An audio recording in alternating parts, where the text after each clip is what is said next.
So if you're a business and you're looking at these hacks that have occurred, like say in Uber or an Optus recently, and you're thinking, well, how do I make sure that my business is protected and what are the steps that you can take?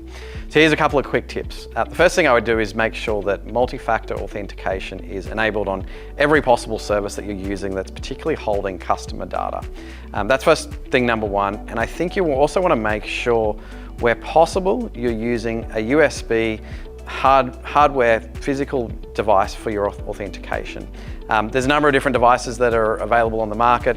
There's one device that we use inside of the company, it's called Ubicon. That's a very good device and plugs into your computer. When you go to authenticate, it then knows that that device is actually there. It's physical, it's linked to you. It cannot be intercepted through any of these phishing types of attacks that have occurred at, say, for example, with Uber. The second thing I would be making sure is that you're doing consistent training with your staff around security practices, letting them know and make sure they understand the types of attacks that have occurred. Phishing attacks are probably one of the biggest things, and making sure that staff actually know that these are the things that are happening. Here are some example emails that have been sent, and so making sure that this is constantly on top of their mind.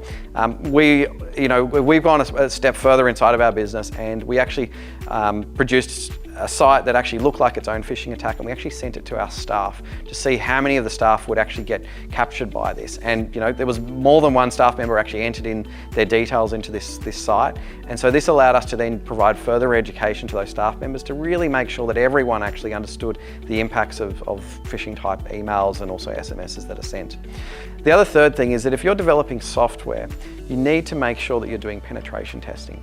So penetration testing is where you pay a company that's a security advisory firm who will attempt to try and hack into your software.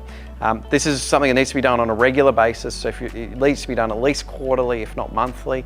And you can be doing this through automated sort of security testing, but as well as sort of manually having trained hackers to actually try and attempt to get into your system.